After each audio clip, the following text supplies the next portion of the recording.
자, 골로새서 3장 23절에서 24절 말씀입니다. 혹시 성경 있으신 분들은 성경을 좀 찾으셨으면 좋겠습니다. 골로새서 3장 23절에서 24절 말씀입니다. 한 목소리로 읽겠습니다. 시작. 능일을 하든지 사람에게 하지 말고 주님께 하듯이 진심으로 하십시오. 여러분은 주님께 유산을 상으로 받는다는 사실을 기억하십시오. 여러분이 섬기는 분은 주 그리스도이십니다. 아멘. 네, 패드가 많이 놀란 것 같아요. 자, 오늘 말씀을 이제 시작하도록 하겠습니다. 오늘은 우리 크리스천이 삶을 살아가는 자세라는 주제에 대해서 좀 말씀을 나누고자 합니다. 오늘 본문은 사도 바울이 그 골로새서라는 이 서신을 통해서 전한 메시지인데, 그 사도 바울이 이 서신을 통해서 특히 오늘 본문을 통해서 하고자 했던 말이 있어요. 그게 뭐냐면, 우리가 새로운 그런 삶으로 예수님을 믿고 변화가 되는데, 우리의 그런 믿음, 그런 복음을 통해서 우리가 새롭게 변화가 된다면 그냥 우리가 신앙적으로 성장하는 데서 그치지 말아라.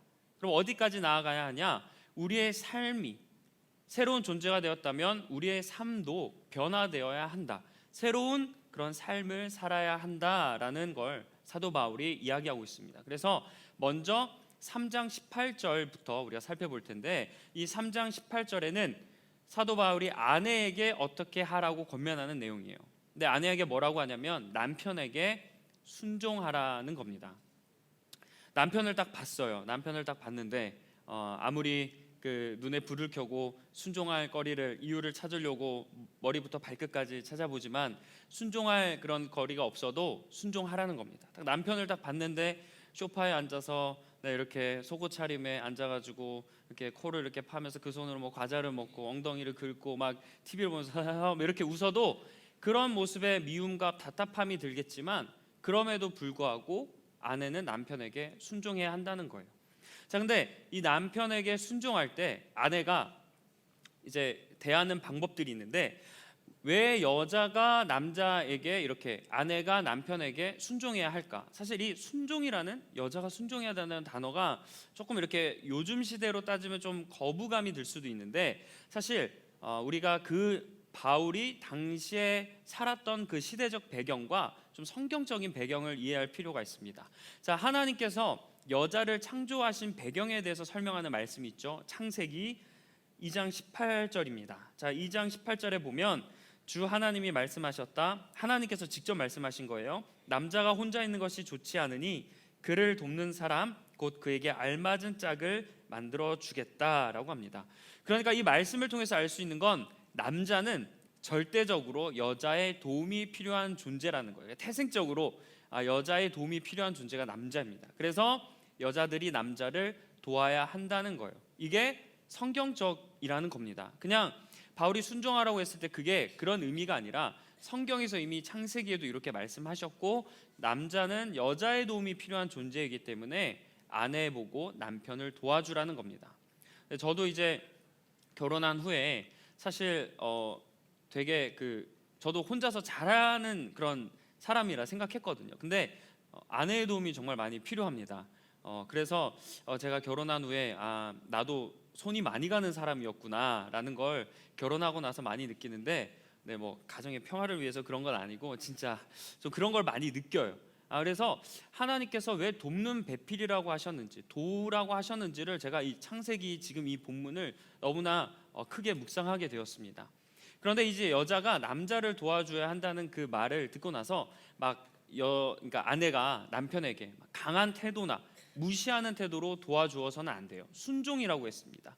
그러니까 남편에게 혼자서 할 수 있는 게 아무도 없어 막 이러면서 답답함, 제가 그런다는 건 아니고요. 네, 아까 TV 보는 것도 제가 아니고, 뭐 그런 태도를 통해서 막 남편에 대한 답답함과 뭐 그런 마음, 그런 증오의 마음 때문에 세게 이야기하시는 분들 있잖아요. 그런 태도가 아니라 도와주는데 순종하는 마음으로 도와주어야 한다는 거예요. 근데 아내는 남편에게 순종해야 한다라는 그 문장 다음에 나오는 그 성경 말씀이 인상 깊은데, 그게 뭐라고 하냐면 이것이 주님 안에서 합당한 일이라고 합니다. 아내가 남편을 순종하는 건 선택하는 그런 상황이 아니라 당연한 일, 합당한 일이라고 말씀하십니다. 갑자기 남편분들 웃는 분들이 보이시는 것 같아요. 자, 아내가 남편을 이렇게 도와준다고 했는데 이번에는 반대로 바울이 남편을 향해서 아내를 어떻게 대하라고 이야기합니다. 자, 남편에게는 아내를 사랑하고 모질게 대하지 마라. 그러니까 괴롭게 하지 말라고 합니다. 남편은 아내를 보면서 사랑해야 되고 소중히 여겨야 되고 아내가 남편으로 하여금 괴로움을 느끼지 않도록 해야 된다는 거예요. 네, 이 세상의 모든 남편들 그리고 예비 남편들 화이팅입니다. 자, 우리는 남자들은 아내들을 괴롭게 하거나 그들을 향한 사랑을 계속 이렇게 소중하게 여기고 사랑을 이렇게 표현을 해줘야 된다는 거예요. 자, 우리가 이 말씀만 딱 보면 아내에게는 남편에게 순종이라는 단어를 썼는데 남편에게는 그냥 좀 사랑하고 괴롭게 하지 말라 이렇게 좀 단어가 살짝 순종보다는 약하잖아요. 그래서 우리가 이 말씀을 보면서 간혹 오해하는 분들이 있습니다.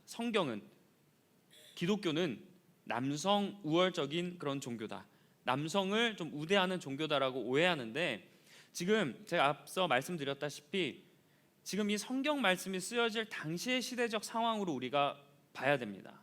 당시에는 여성들의 인권이 상당히 낮았습니다. 지금이랑 비교할 수 없을 정도로 너무나 낮았어요. 그래서 당시 시대적 상황을 통해서 이 말씀을 봐야 하는데, 당시에는 남편들이 아내를 이렇게 때리기도 하고 폭력을 행사하기도 하고 그리고 무시하는 일이 흔했다고 합니다. 그게 일상이었다고 해요. 가축이나 자식들과 아내들을 소유물로 그렇게 여겼던 것처럼 그렇게 아내에 대해서 지금처럼 우리가 잘 대해줘 이런 인식이 없었던 거예요. 그러니까 바울이 그런데 남편들에게 아내를 이렇게 대하라는 건 지금 우리 입장에서는 당연한 걸 왜 이야기했을까가 아니라 당시 입장에서는 이것도 파격적인 발언입니다. 남편이 아내를 이렇게 대하지 않았던 시대 상황 가운데, 그런 인식조차 어떻게 보면 하지 못했던 시대 가운데 바울은 그렇게 살면 안 된다고, 남편들은 아내를 사랑하고 아내를 괴롭게 하지 말라고 하는 거예요. 왜냐하면 믿음이 있는 사람들은 세상 사람들처럼 살면 안 되니까. 그래서 바울은 남편과 아내에게 이렇게 권면하는 겁니다. 자, 그리고 바울은 이어서 자녀들에게 권면해요. 자녀들은 부모를 이렇게 대하라고 합니다. 부모를 어떻게 대하냐면 부모에게 존경하고 또 그들을 복종해야 된다고 합니다. 아까 남편에게는 순종인데 부모에게는 복종이라는 단어를 썼어요. 그러니까 자녀된 사람들은 부모의 말씀에 어쨌든 잘 따르고 부모에게 효도해야 된다는 겁니다. 자, 우리가 근데 부모님에 대해서 좋은 그런 감정을 가지고 계시는 분들도 계시지만 부모님에 대해서 좀 상처가 있는 분들이나 부모님에 대해서 좀 원망이 있는 분들도 간혹 계세요. 부모를 이해하지 못하는 분들이 또 많이 계시죠. 그래서 그런 사람들은 부모를 공경하고 이렇게 복종해야 한다는 걸 쉽게 이렇게 하지 못합니다. 부모에게 복종하라고 했죠. 부모의 말씀 듣지 않고 오히려 부모를 무시하고 부모와 싸우고 대립하는, 의견 충돌을 하는 게 우리의 모습들이 있어요. 자, 그런 부모의 아픔 때문에 그런 일들이 있긴 하는데, 어쨌든 성경에서는 자녀들에게 부모에게 불만이 있어도 그래도 그렇다 할지라도 부모에게 복종하라, 효도하라 라고 성경을 말씀합니다. 왜냐하면 일반적인 세상 사람들, 자녀들은 부모에게 그렇게 할지 몰라도 믿는 자녀들은 그렇게 행동하면 안 된다는 거예요. 자, 그리고 나서 이제 부모에게 자녀들을 어떻게 대하는지에 대해서 말씀합니다. 자, 부모들에게는 자녀들을 화나게 하지 말라고 해요. 자녀들을 화나게 하지 말라. 공감되지 않습니까? 신기하게도 자녀들은 항상 부모에게 24시간 좀 화가 나 있는 것 같아요. 유독 부모님에게는 화를 많이 냅니다. 부모님이 우리가 알람을 맞춰놓지 않아도 직접 알람이 되어서 일어나라 하는데도 화를 내요. 밥 먹으라고 하는데도 화를 내고, 뭘 이렇게 충고를 해줘도 화를 내. 그냥 자녀들은 그냥 부모님에게 그냥 이렇게 화를 내는 게 탑재되어 있듯이 부모님들이 뭐라 하면 짜증을 내고 화를 일반적으로 냅니다. 제가 어떤 영상에서 심리학자가 이 뇌를 가지고 이야기하더라고요. 뇌에서 그 자녀들이 부모와 자기를 동일시하는 그런 부분이 있어서 유독 자녀들이 부모에게 화를 많이 낸다라고 하는데, 어쨌든 당시에도 부모들에게 이렇게 화를 내는 자녀들이 많았던 거죠. 그래서 부모들에게 자녀들을 화나게 하지 만들지 말라고, 왜 자녀들을 괜히 그렇게 해서 화나게 하냐고 이렇게 부모들에게 권면하고 있습니다. 자, 그리고 나서 부모들에게 또 자녀들을 격분하게 하지 말라, 또 낙심하게 하지 말라고 해요. 자, 부모들이 보통 이제 자신의 소원대로 또 이렇게 자녀들을 양육하고 이렇게 하고 싶어서 때로는 엄하게 대하기도 하고 또 때로는 좀 이렇게 자녀들이 원하지 않는 방향으로 이끌 때가 있습니다. 그러다 보면 이제 자녀들 입장에서는 엄한 부모님이나 또 그런 상처가 있다 보면 이렇게 의기소침해지고 자존심이 많이 떨어져요.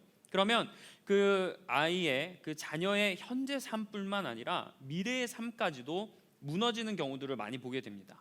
그래서 부모들에게는 자녀들이 이러한 삶을 살지 않도록 절대 자녀를 화나게 하지 말고 낙심하게 하지 말고 격분하게 하지 말아라 라고 권면하는 거예요. 자, 그리고 이어서 22절부터는 종들에 대해서 말씀합니다. 자, 종들에게는 주인에게 복종하라고 해요. 근데 여기서 재미있는 표현이 육신의 주인이라고 합니다. 종들, 그러니까 세상 가운데 관계 맺는 주인들, 뭐 예를 들어서 상사나 뭐 선임이나 선배나 이런 사람들, 이렇게 육신적으로 관계 맺는 이런 나의 그런 상사 같은 사람들에게 복종하라고 권면합니다. 그리고 이렇게 지키라고 아주 좀 강하게 이야기하고 있어요. 근데 심지어 바울은요, 그냥 그 육신의 주인들, 그러니까 상사나 그런 사람들에게 그냥 복종하는 게 아니라 주님을 두려워하듯이 복종해야 한다라고 합니다. 그리고 성실한 마음으로 그들을 섬기라고 해요. 종들은 주인을 이렇게 대해야 한다. 그러니까 반대로 이야기하면 당시의 종들은 주인을 이렇게 대하지 않았던 거죠. 하지만 바울은 그 모습을 보면서 믿는 사람들이라면, 신앙인으로 변화된 사람들이라면 똑같이 그렇게 살지 말라고 권면하는 겁니다. 그리고 주인이 시키는 일이 있다면 주님이 시키는 일이라 생각하고 그 일을 감당하라는 거예요. 자, 이 말씀을 보면 이번에도 성경은 뭔가 권력 있는 사람들을 향한 말씀인 것 같습니다. 종들에게는 복종하라 해놓고 그 다음에 주인들은 또 이렇게 대우받는 그런 일인 것 같지만 성경은 주인에게 대해서도 이렇게 하라고 이야기해요. 그냥 단순히 종들에게만 요구한 게 아니라 육신의 주인이 되는 사람들, 그러니까 뭐 밑에 부하가 있거나 밑에 아랫사람을 있는 그런 후임이 있거나 이런 후배가 있거나 이런 사람들을 향해서도 이렇게 하라고 이야기합니다. 그 내용이 4장 1절에 있어요. 근데 이 내용도 매우 용기 있는 발언입니다. 왜냐하면 종들이 주인에게 어떻게 보면 복종해야 되는 건 당연한 거예요. 종들 입장에서는 그게 싫을 수 있지만 복종해야 하는 건 당연합니다. 왜냐하면 주종 관계이기 때문에 주인을 따라야 되는 건 당연한 거예요. 근데 주인들에게 종들 이렇게 하라는 건 당시에 매우 용기 있는 발언이고 파격적인 발언이었습니다. 왜냐하면 주인이 종들을 막대하든 자기 마음인 거예요.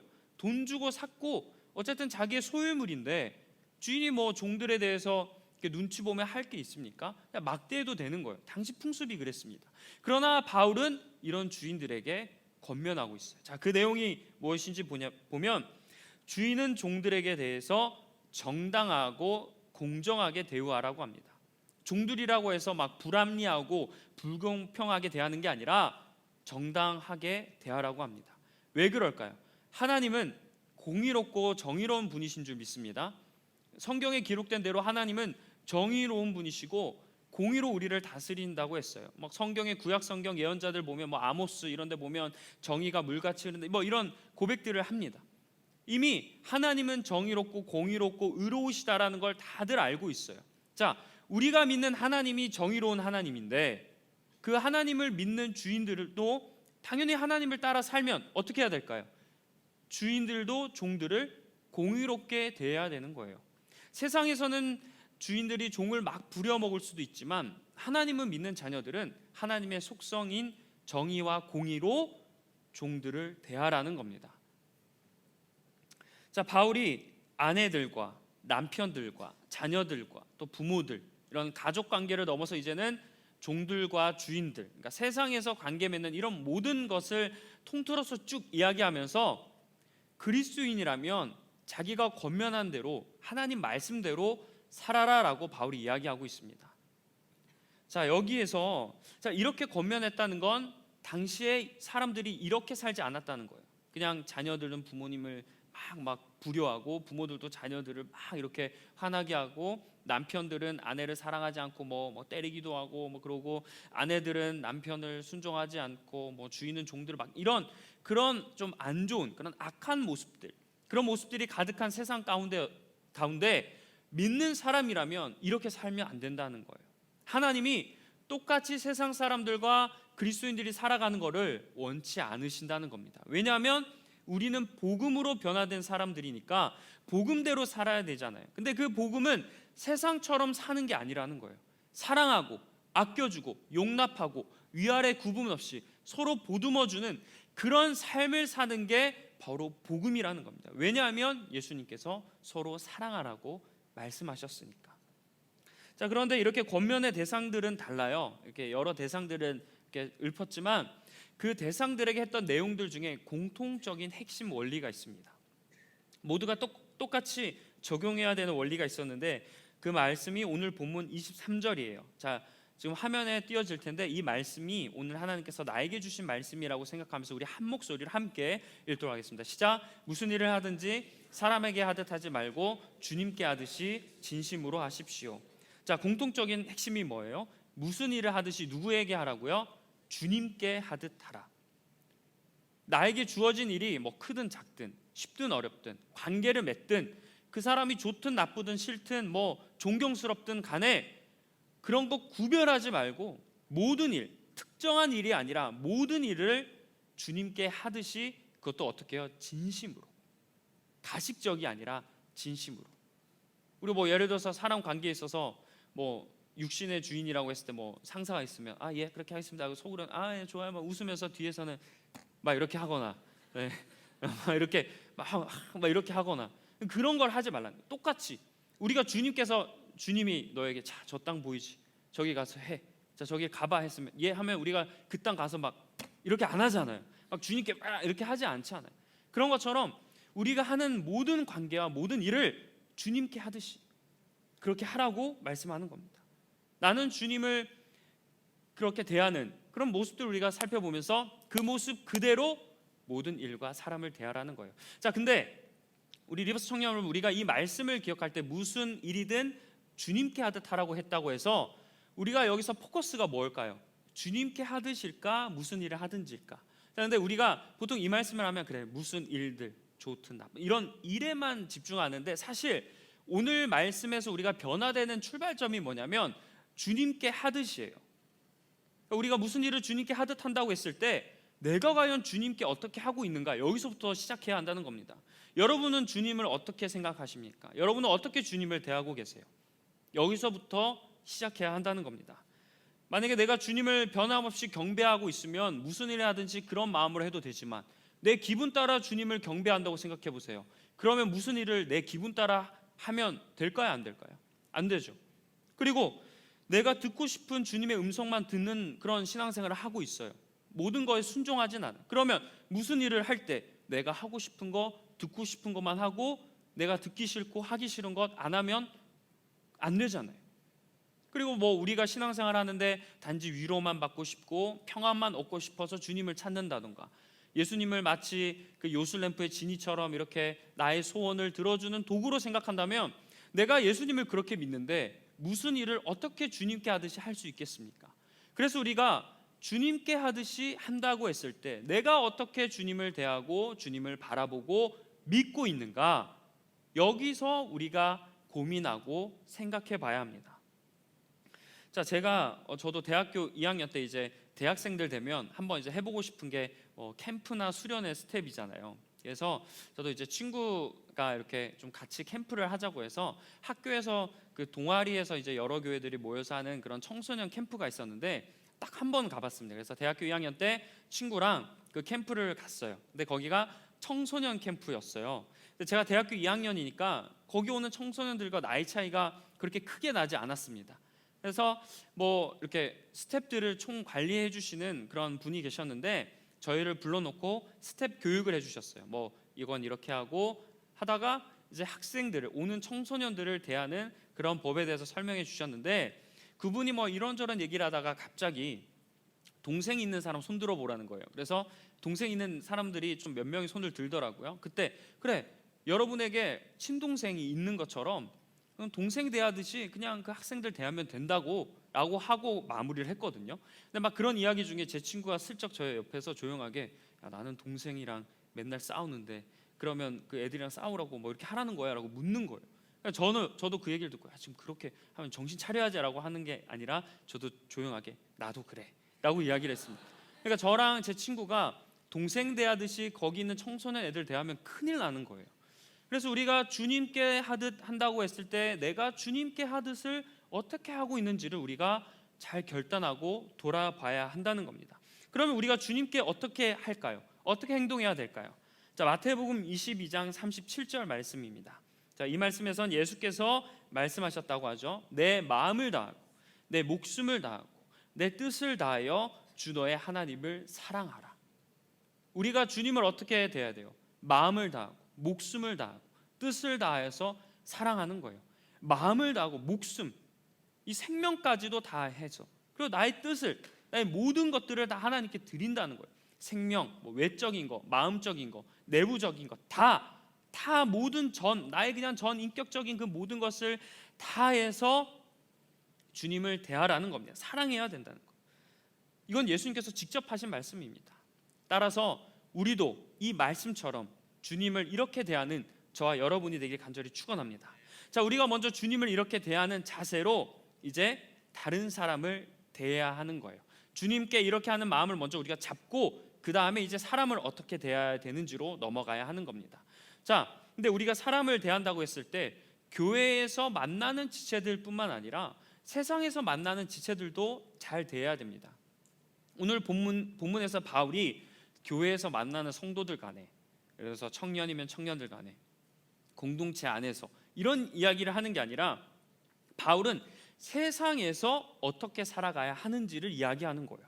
우리가 주님을 믿는다고 해서 주님과의 관계가 그냥 교회 안에서만 이렇게 주님을 대하듯 우리가 성도들을 대한다, 이런 차원이 되어서는 안 되는 겁니다.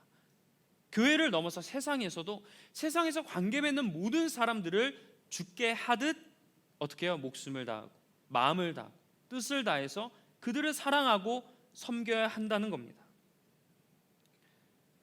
우리가 참 이렇게 아이러니한 게 뭐냐면, 이렇게 어렵고 좀 불행하다고 우리가 생각하는 그런 분들을 우리가 잘 섬겨요. 그래서 측은한 마음에, 동정심에 나의 시간을 소비하기도 하고 내 물질을 들여서 그분들을 케어합니다. 자, 이거는 우리가 되게 마음속에서부터 우러나잖아요. 말씀처럼 마음과 목숨, 뜻, 내 마음 다해서, 뜻을 다 이렇게 다해서 나의 귀한 재산까지, 돈까지 쓰면서 그런 어려운 사람들을 잘 돌보는데, 이제 문제는 뭐냐면 내 가까운 사람들, 나와 관계 맺는 사람들, 그게 가깝든 거리가 멀든 나와 관계 맺는 사람들에 대해서는 이런 생각을 품지 않는 모습들을 발견한다는 거예요.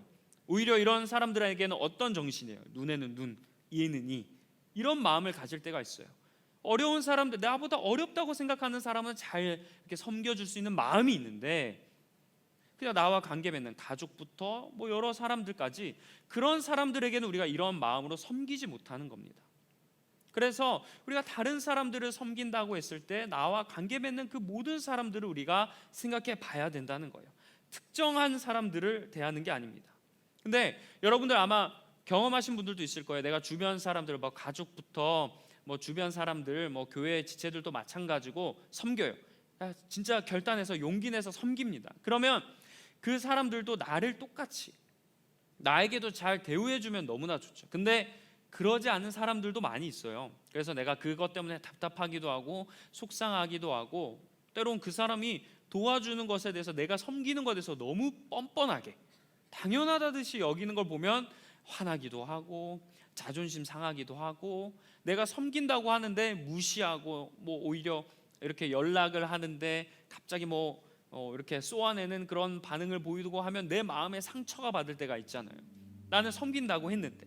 자, 그럴 때 우리가 그런 마음이 들어서 참 주님께 하듯 한다고는 하지만 그것까지 나아갔는데 계속 되지 못하고 어떻게 보면 내려놓고 포기하게 되는 게 이런 것에 걸릴 때거든요. 근데 우리가 그 사람이 나에게 잘 대해줘서, 그 사람의 반응이 너무 좋아서, 내가 잘 대해주니까 그 사람이 나도 동일하게 잘 대해줘서 내가 그 사람을 대해주는 게 아니라 주님께서 말씀하셨다는 그 이유 하나만으로 우리가 그렇게 대해야 될 줄 믿습니다. 여러분, 그래서 여러분이 가정과 직장과 학교, 그리고 세상에서 모든 그런 관계들, 육신의 주인이라고 했죠. 여러분들 일하는 곳이든 학교든 상사나 선임이나 뭐 선배나 이런 사람들, 그리고 육신의 주인이라고 할 수 있는 사람들에게 여러분 정말 주님께 대하듯 사랑으로 섬기길 간절히 축원합니다. 또 반대로 어떤 분들은 이렇게 밑에서 일해야 되는 사람들을 데리고 있는 분들이 있을 거예요. 뭐 후배나 후임이나 이런 뭐 부하 직원들, 이런 아래 직원들이 있을 때 그들에게 함부로 대하거나 이러고 싶은 마음이 이렇게 불끈불끈 이렇게 다가온다 하더라도 그래도 주님께 대하듯 여러분 대하시길 간절히 축원합니다. 물론 특히 상사, 요즘 뭐 MG라고 해서 막 그런 비유들을 많이 하는데 우리 기준에 맞지 않고 또 그 행동들을 보면서 답답해서 비판하고 또 이렇게 욱하는 마음이 들 때가 있어요. 근데 이게 되게 인간적인 그런 감정에서는 자연스러운 겁니다. 인간적인 거였어요. 근데 주님께서는 어떻게 하라고요? 너 그 모습을 보면서 뭐 육신의 주인이 됐든 뭐 밑에 사람이 됐든 동료가 됐든 너 그 모습을 보고 속마음 그대로 비판해라고 바울이 얘기했나요? 아니에요. 참고 인내하고 주께 대하듯 하라는 거예요. 자, 우리가 주님께 했을 때 주님께서 하시는 그런 일들을 우리가 이해되지 않아도 어떻게 해요? 주님께는 순종하지 않습니까? 주님께서 내가 기도했는데 하나님께서 나에게 좋은 곳으로 내가 원하는 곳으로 인도해달라고 기도했는데 하나님이 나를 그곳으로 인도를 안 한단 말이죠. 그런데 여러분 그때 하나님께 원망하기도 하지만 결론은 어떻게 돼요? 하나님의 뜻이 있겠지, 하나님의 의도가 있겠지. 그럼 순종하지 않습니까? 그런 마음으로 그런 사람들을 대하라는 거예요. 자, 그리고 마지막으로 무슨 일이든 주님께 대하라고 합니다. 여러분은 하는 일을 관계뿐만 아니라 내가 하고 있는 그 일과 뭐 학업이 됐든 직업이 됐든 무엇이 됐든지 간에 내가 하고 있는 일을 주께 해야 된다는 거예요. 내가 하는 일, 그곳 하나님의 인도하심을 우리가 믿는다면 하나님의 계획 안에 우리가 그 일을 하고 있지 않겠습니까? 그 일이 내가 적성에 안 맞을 수 있고 내가 싫은 일일 수도 있어요. 빨리 내가 여기서 도망치고 싶은 일일 수도 있단 말이죠. 내가 원하는 일을 지금 하지 않을 수도 있어요. 그래서 뭐 원하는 사람들의 하는 일들을 보면 막 육신에 너무나 부럽지 않습니까? 저도 그래서 여행 유튜브들을 많이 봅니다. 나도 여행 유튜버 진짜 고프로 키고 막 이렇게 잘할 자신 조금 있거든요. 그럴 때 잠깐 이제 쉴 때 막 머리 아프고 정신 아플 때 뭐 이렇게 곽튜브 이런 거 보면서 막 이렇게 다니는 거 너무 부러워요.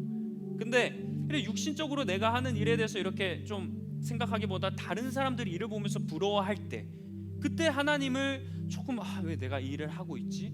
내가 원하는 일은 이게 아닌데 왜 하나님이 나를 여기다 두셨지?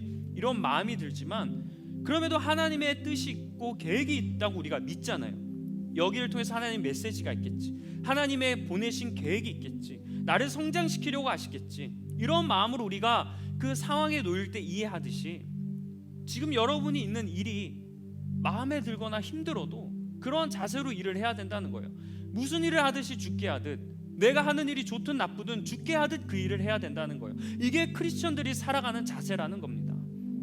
내가 하는 일이 지금 마음에 안 들어서 퇴직을 앞두고 사퇴 이렇게 준비하고 옆에 이제 다른 거에 관심을 두고 지금 이것은 평생 직장이라는 단어가 오래 갔으니까 내가 지금 하는 일을 하면서 미래를 준비하는 생각들만 할 수밖에 없어요. 왜? 우리 젊으니까 미래에 대한 두려움이 있으니까 지금 하는 일을 하지만 거기에 집중하지 않고 다른 뭐 엔잡이라고 해서 다른 일들에 집중할 때가 있어요. 그러나 하나님께서 크리스천들에게 하시는 말씀이 뭐냐면 그 미래를 포기하라는 건 아니지만 지금 주어진 일에 최선을 다하라는 거예요.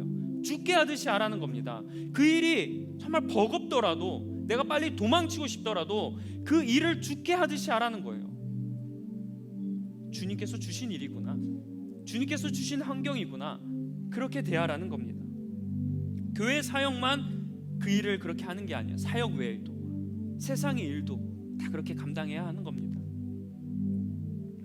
자, 예를 들어서 이 지금 강대상이 나무 강대상이 있죠. 저와 여러분이 이 책상을 만드는 일을 한다고 칩시다. 그런데 예를 들어서 뭐 다른 사람들이 주문했을 때는 적당히 마진 남기고 뭐 이렇게 좋은 거 재료 안 쓰고 대충 이렇게 만들었다고 쳐요. 근데 어느 날 이렇게 주문이 들어왔어요. 근데 그 주문하신 분이 하나님이에요. 여러분, 하나님이 책상을 하나 만들어 달라고 주문했으면 여러분 대충 만드실 겁니까? 아니죠. 들어가는 재료부터 최고급을 선정할 거고 거기 들어가는 디자인 엄청 신경 쓸 거고 안전하고 편안한 내 입장에서 생각하는 게 아니라 하나님이 쓰실 입장에서 하나님이 어떻게 하면 이 책상을 잘 사용하실까, 이런 마음에서 책상을 만들지 않겠어요? 그게 바로 죽게 하듯 하라는 겁니다. 하나님이면 우리가 책상을 어떻게 대충 만들 수 있겠습니까? 이렇게 죽게 하듯이 내가 하는 일을 해야 된다는 거예요. 물론 이게 어렵죠. 쉽지 않습니다. 그러니까 그렇게 살라는 거예요. 쉽지 않아요. 그래서 세상 사람들은 그렇게 살아가요. 근데 바울은 그렇게 살면 안 된다라고 얘기하잖아요. 믿음으로 변화되고 복음으로 변화된 사람들은 새로운 삶을 살아야 된다.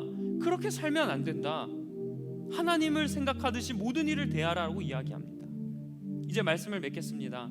사랑하는 리버스 청년 여러분, 우리가 믿음으로 성장이 되고 막 신앙적으로 높아지고 또 내가 하나님의 뜨거운 열정이 생길 때, 그때 우리가 나의 신앙만 생각하는 바운더리를 일단 깨야 돼요. 내 신앙만 잘하면 되고 내 삶만 잘하면 되고 내가 하는 사역, 내가 하는 일만 잘하면 된다라는 이 나 중심의 신앙을 일단 깨트려 버리시길 바래요. 그리고 우리가 이제 관심이 어디로 가야 되냐면, 내가 주님을 믿었으면 내 삶이 변화돼야 된다. 주님께 하듯이 내 모든 삶의 자리에서 그렇게 관계를 맺고 그렇게 일을 해야 된다라는 인식으로 넘어가야 합니다. 그래서 여러분, 먼저 내가 주님께 어떻게 하는지 결단해 보시고, 아까 말씀처럼 정말 목숨과 뜻과 마음을 다해서 주님을 사랑하고 섬기는 여러분이 되시길 간절히 축원합니다. 그 여러분이 관계 맺는 그 사람들, 속 썩고 막 화가 나고 힘들고 그런 사람도 있을지라도 죽게 하듯 해보세요. 혹시 관계 때문에 힘들어하는 분들이 계시다면 다른 것 시도하지 마시고, 뭐 세상에서 말하는 뭐 대화 온도, 뭐 대화를 어떻게 해야 되고 말을 어떻게 해야 되고 경청 어떻게 해야 되고 좋은데, 죽게 하듯 하면 다 해결됩니다. 우린 주님께 오픈 마인드잖아요. 주님의 성품을 닮으면 다 할 수 있어요. 왜? 주님은 그거 다 하시거든요. 관계의 달인이 주님입니다. 죽게 하듯 하면 다 해결돼요. 다른 걸 멈추시고 죽게 하듯 해보려고 노력해 보십시오. 이 사람이 주님이라면 어떨까? 진짜 주님이 이 모습으로 나에게 찾아와서 지금 나에게 이런 마음을 주시고, 때론 좋은 마음일 수 있지만 어려운 마음을 주시더라도 죽게 하듯 해보자. 그리고 마지막으로 여러분 하는 일을 죽게 하듯 하십시오. 이 일 대충 하지 마시고요, 그 일을 열심히 죽게 하듯 해보세요. 그러면 주님이 그 상황 가운데 여러분의 믿음을 보시고 어떻게 역사하실지 모르세요. 내가 맡겨진 일, 내가 하고 싶기도 하지만 하기 싫을 수도 있습니다. 그러나 그 일에 최선을 다하면 그런 상황 가운데 어쨌든 뭐 미래를 준비하겠지만 지금 주어진 일들, 그리스도인인데 대충 하고, 저 크리스천, 저 예수 믿는다고 하는 사람이 월급 누팡이다, 이런 얘기 들으면서 우리가 하는 게 본이 되지가 않는 거예요. 물론 힘들어도 주님께 하듯이 일을 하려고 노력하는 여러분 되시길 간절히 축원합니다. 그러면 그곳에서 주님이 왜 나를 여기에 보내시고 나에게 무엇을 요구하시고 나에게 어떤 연단을 주시는지를 여러분 발견하게 되실 거예요. 우리 모두 힘들지만 주님께 하듯 사람의 관계와 맡겨진 모든 일을 그렇게 주님께 하듯 최선을 다하는 저와 여러분들에게 주님으로 간절히 축원합니다. 기도하겠습니다. 하나님, 오늘은 골로새서 말씀을 통해서 내가 하는 일에 대해서 하나님 좀 돌아보게 되었습니다. 주님, 우리가 관계를 맺고 일을 합니다. 그 일이 사역이 되었든 뭐 세상에 또 맡겨진 일이 되었든 우리가 그 일을 죽게 하듯 하지 못할 때가 참으로 많이 있습니다. 세상의 그런 마음으로 할 때도 있고 육신의 정욕으로 할 때도 있고 내 기분대로 할 때도 있고 여러 가지 상황이 듭니다. 그러나 오늘 말씀에서 하나님은 그렇게 살아가는 세상 사람들과는 다르게 죽게 하듯 하라고 합니다. 죽게 하듯 사랑하고, 죽게 하듯 섬기고, 죽게 하듯 포기하고, 죽게 하듯 내 성격도 내려놓을 수 있는 그런 삶을 살아가는 우리 리버스 청년부가 되게 하여 주시옵소서. 이것이 주님을 믿는 사람들이 살아가는 자세일 줄 믿습니다. 이렇게 살아간다면 세상은 아름답게 되고 교회와 믿는 사람들이 손가락질 받는 것이 아니라 칭찬받고 인정받게 될 줄 믿습니다. 하나님, 우리가 이제 선교를 다녀왔는데 이제 우리 삶의 자리에서 이러한 마음을 가지고 선교하듯 복음을 전하듯 전도하듯 살아갈 수 있는 저와 모든 청년들 될 수 있도록 주님 인도하여 주시옵소서. 예수님의 이름으로 기도합니다. 우리 자리에 함께 일어나셔 찬양하고 결단하도록 하겠습니다.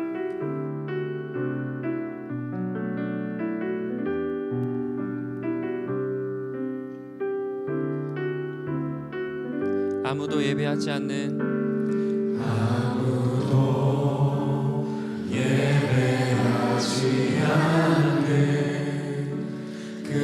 그곳에서 주를 예배하리.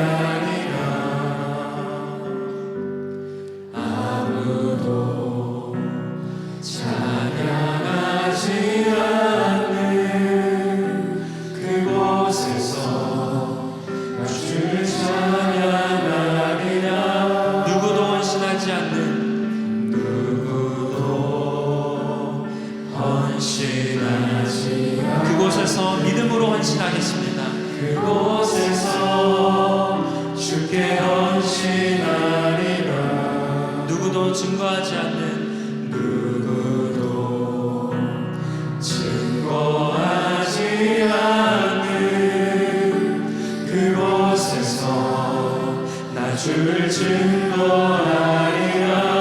내가 밟는 모든 땅, 내가 밟는 모든 땅 주를 예배하게 하소서. 주의 보혈로 덮어지게 하소서. 내가 선이고 주의 거룩한 곳 되게 하소서. 주의 향기로 물들이소서. 내가 밟는 모든 땅, 내가 밟는 모든 땅 주를 예배하게 하소서. 주의 보혈로 덮어지게 하소서. 내가 선이고 주의 거룩한 곳 되게 하소서. 주의 향 우리 처음부터 다시 고백합니다. 아무도 예배하지 않는, 아무도 예배하지 않는 그곳에서 주를 예배하리라. 아무도 찬양하지 않는 그곳에서 나 주를 찬양하리라. 누구도 헌신하지 않는, 누구도 헌신하지 그곳에서 주께 헌신하길 원합니다. 그곳에서 주께 헌신하리라. 누구도 증거하지 않는 그곳에서 나 주를 증거하리라. 내가 밟는 모든 땅, 내가 밟는 모든 땅 주를 예배하게 하소서. 주의 보혈로 덮어지게 하소서. 내가 선이고 주의 거룩한 곳 되게 하소서. 우리 두 손 높이 들고 다시 한번 고백합니다. 내가 밟는 모든 땅 주를 예배하기 원합니다. 내가 밟는 모든 땅 주를 예배하게 하소서. 주의 보혈로 덮어지게 하소서. 내가 선이고 주의 거룩한 곳 되게 하소서. 주의 향기로 물들이소서. 믿음 나여, 믿음 나여 그 위에 서리라. 하나님의 나라는 무너지지 않으니. 믿음 나여 그 나라 세워가리라. 주님 우리 다시 한 번 더 믿음으로 선포하며 나아갑니다. 믿음 나여, 믿음 나여 그 위에 서리라. 하나님의 나라는 무너지지 않으니. 믿음 나여 그 나라 세워가리라. 우리 마지막으로 우리의 고백이라고 믿으며 주님 앞에 선포하며 나아갑니다. 믿음 나여, 믿음 나여 그 위에 서리라. 하나님의 나라는 무너지지 않으니. 믿음 나여 그 나라 세워가리라. 주님 못 오실 때까지. 우리 두 손 높이 들고 주님께 고백하길 원합니다. 여러분, 우리가 어떤 관계를 맺든 누굴 만나든 그리고 무슨 일을 하든 주님께 하듯 대하는 여러분이 되시길 간절히 축원합니다. 우린 주님이 말씀하시면 순종합니다. 내 뜻이 아니어도 주님을 신뢰합니다. 내가 화가 나고 주님께 너무 답답하더라도 우리는 주님의 부르심 앞에 순종할 줄 믿습니다. 그렇듯 사람을 대하고 일을 하는 여러분 되시길 간절히 축원합니다. 이것이 오늘 주님께서 우리에게 말씀하시는 메시지인 줄 믿습니다. 죽게 하듯 하라. 너희는 죽게 하듯 하라. 우리 믿음 가지고 주님 한번 부르시고 간절히 기도하며 나아갑니다. 주여,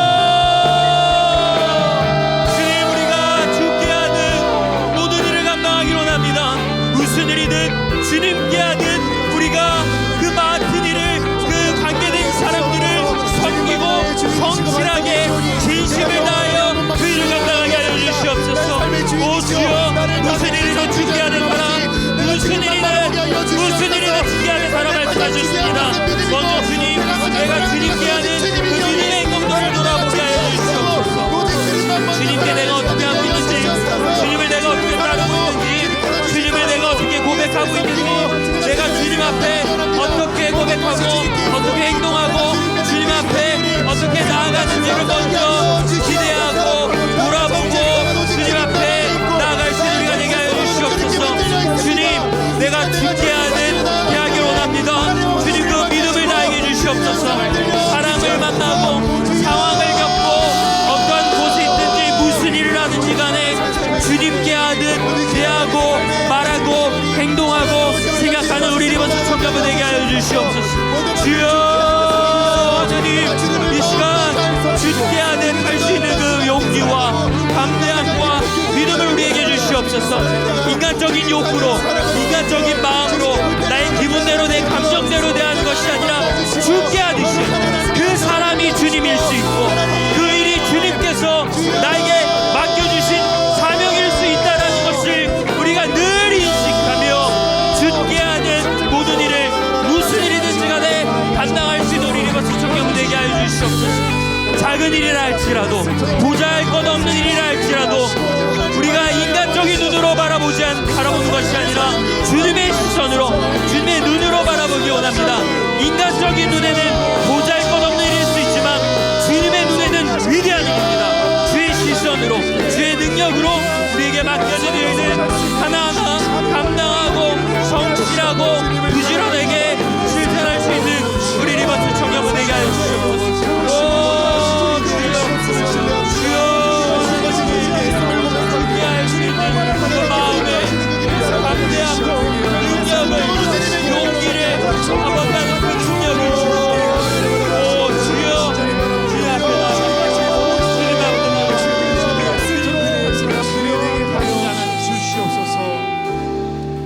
여러분, 다음으로 여러분 그 삶을 좀 돌아보았으면 좋겠습니다. 혹시 여러분들 마음 가운데 미워하는 사람이 있다면 가족부터 학교 친구와 주변의 가까운 이웃들과 직장 동료들, 심지어 교회 공동체 안에서도 여러분 미워하는 사람들이 있다면 그 사람들 한번 솔직하게 떠올려 보세요. 그리고 그 떠올리신 다음에 그 사람과 주님의 모습을 겹쳐 보시기 바랍니다. 내가 미워하는 사람과 주님의 모습을 겹쳐 보세요. 주님이 보이실 줄 믿습니다. 그리고 여러분이 하고 있는 일 어떤 일일지 모르겠어요. 사실 제가 오늘 이 말씀을 준비하면서 감히 내가 이 말씀을 전해도 되는지 그런 마음의 어려움이 있었습니다. 왜냐하면 제가 여러분의 일을 함부로 판단할 수 없기 때문이에요. 그러나 오늘 말씀에서 무슨 일을 하든 죽게 하듯 하라고 말씀하셨습니다. 종의 자리에 있는 사람은 주인을 그렇게 대하고 주인이 있는 사람은 종을 그렇게 대하듯 여러분이 맡은 일 무슨 일이든지 간에 학업과 직업과 사역과 무슨 일이든지 간에 그 일을 죽게 하듯 대하시길 간절히 축원합니다. 그때 하나님께서 여러분에게 비전을 밝히 보이시고 여러분들을 더 높고 큰 일로 세우고 활용하실 줄 믿습니다. 작은 것에 충성된 종아, 그 다음에 하나님께서 즐거움에 참여하라고 하셨습니다.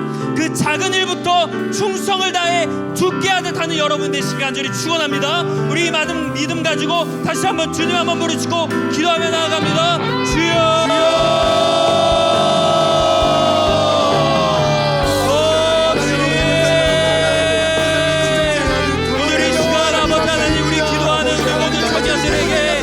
오늘 주님의 마음을 품는 귀한 역사가 일어나게 하여 주시옵소서. 주여,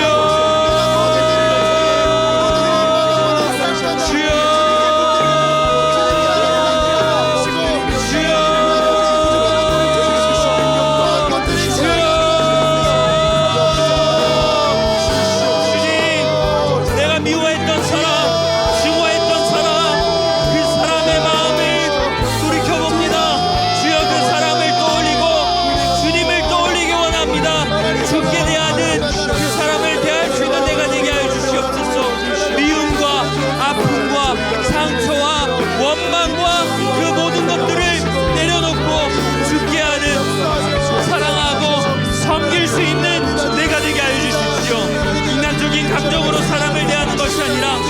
믿음으로 그 사람을 대하게 하여 주십시오.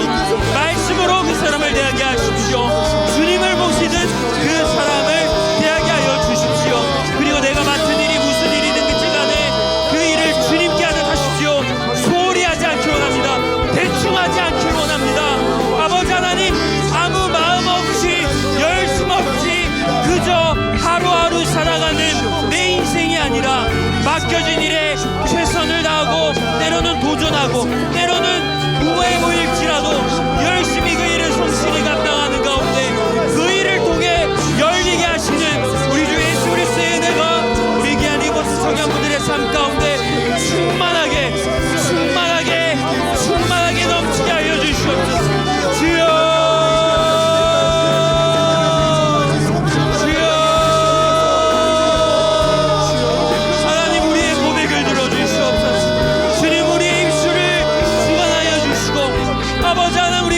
결단하며 회개하며 나아가는 가운데 주의 크신 은혜와 능력을 내려 주시옵소서. 주여 아버지 하나님,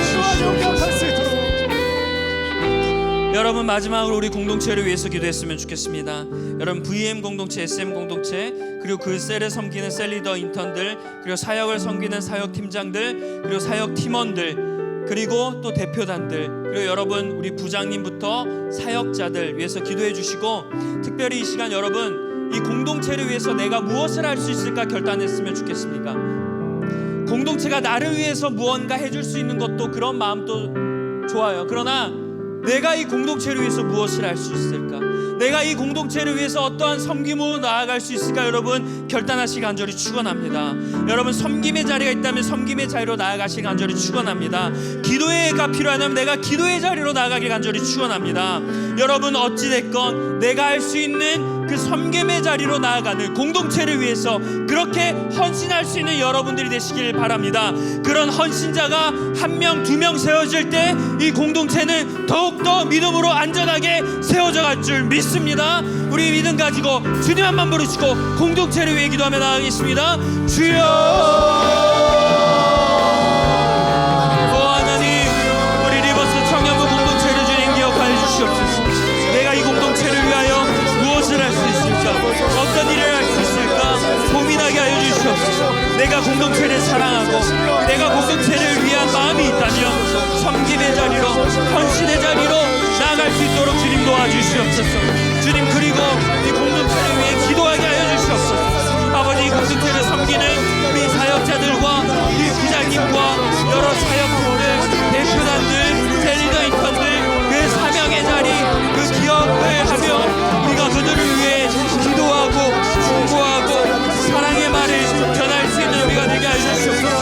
아버지, 공동체를 위하여 내가 무엇을 얻을 수 있을까 이렇게 고민하는 것을 넘어 내가 공동체를 위하여 무엇을 할 수 있을까, 어떠한 섬김으로 나아갈 수 있을까, 내가 이 공동체를 사랑하는 것만큼 내가 어떻게 나아가야 할까 고민하며 결단하는 우리 귀한 청년들 되게 하여 주시옵소서. 아버지 하나님, 우리 공동체를 사랑하는 청년들이 넘치게 하여 주시고, 그리고 공동체를 사랑하는 것을 넘어 섬기는 청년들이 되게 하여 주시고, 그리고 그것을 넘어 이 나라와 지역사회와 민족의 청년들을 위해 헌신하고 기도하며 그들의 마음을 품고 사명을 가지고 살아갈 수 있는 아버지 우리 귀한 리버스 청년부 다 될 수 있도록 주여 도와주시옵소서.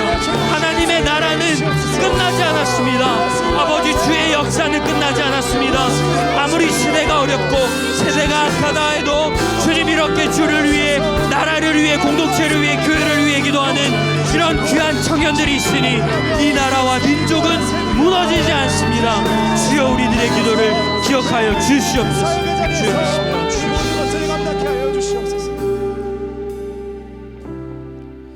하나님, 그동안 내가 살면서 세상에 살다 보니 세상의 지식과 세상의 관습과 또 세상의 가치관으로 내가 그렇게 삶을 살았던 모습을 보았습니다. 물론 세상을 살아가니까 거기에 집중하고 그것대로 살아가야 하는 것, 그것이 내 입장에서 최선을 다하는 일이었습니다. 그리고 불안한 미래를 위해서 지금 내가 하는 일을 때론 소홀히 하고 미래에 너무 준비에 집착한 나머지 지금 하는 일을 소홀히 해서 다른 사람들에게 힘듦을 주었던 적도 있고, 또 내가 관계 맺는 모든 사람들을 죽게 하듯 하지 못하고 내 기분대로, 내 감정대로, 내 판단대로 그 사람들을 대했던 나의 모습도 돌아봅니다. 그러나 거기에는 항상 주님이 계셨습니다. 그곳에는 주님이 나를 지켜보고 계셨을 줄 믿습니다. 이제는 그 주님이 계신 곳, 주님이 나를 바라보시는 곳, 나의 행동을 보고 때로는 눈물을 흘리시고 때로는 기뻐하셨던 그곳, 그 사람들과 자리를 회피하는 것이 아니라 거기 안에서 죽게 하듯 최선을 다하는 우리 리버스 청년부 되게 하여 주시옵소서. 작은 일에 충성하며 하나님께서 더 큰 일을 맡기실 줄 믿습니다. 그 원리를 믿게 하여 주십시오. 내가 하나님을 믿는다면 보라 이전 것은 지나갔으니 새 것이 되었다고 했습니다. 거듭난 사람답게 이제는 세상의 삶이 아니라 변화된 믿음의 삶을 살아갈 수 있는 우리 리버스 청년부 공동체 되게 하여 주십시오. 그리고 하나님, 이제 우리가 공동체를 위해 내가 얻는 것, 내가 이 공동체를 위해서 무언가를 받았으면 좋겠다는 마음을 넘어서 내가 이 공동체를 위해 무엇을 섬기고 어떤 사랑을 흘려보낼 수 있을까를 고민하는 그런 사람들이 많이 나오는 우리 공동체가 되게 하여 주십시오. 그러한 사람들, 일꾼들이 준비될 때 하나님께서는 수많은 아파하고 이 시대에 복음이 필요한 사람들을 우리 교회로 부르실 줄 믿습니다. 우리가 그렇게 준비가 되고 우리가 그렇게 마음에 굳건하게 세워질 때 하나님은 그러한 사람들을 보내실 줄 믿습니다. 하나님, 하나님의 나라가 무너지는 것 같아도, 하나님 이 세대가 더욱더 악하게 가는 것 같아도, 하나님의 말씀이 희미해져 가는 것 같아도, 주님 기도의 그런 능력이 사라지는 것 같아도, 하나님 이렇게 기도하는 우리 리버스 청년들이 있기 때문에 하나님의 나라는 희망이 있을 줄 믿습니다. 아직 주의 말씀은 끝나지 않았을 줄 믿습니다. 하나님 포기하지 마시고 우리를 기억하여 주셔서 이렇게 기도하는 청년들이 교회와 나라와 이 땅의 청년들을 위해, 세계 열방을 위한 큰 마음 가지고 선교하듯이 삶을 살아갈 수 있는 우리 리버스 청년부 되게 하여 주옵소서. 이제는 우리 주 예수 그리스도의 은혜와 하나님 아버지의 극진하신 사랑과 성령님의 감동하심이 오늘 예배를 통해 무슨 일을 하든지, 관계든 일이든 어떠한 일이든지 간에 죽게 하듯이 하겠노라고 결단하는 우리 귀한 청년들의 삶 가운데 이제부터 영원토록 함께 하시기를 간절히 축원하옵나이다. 아멘.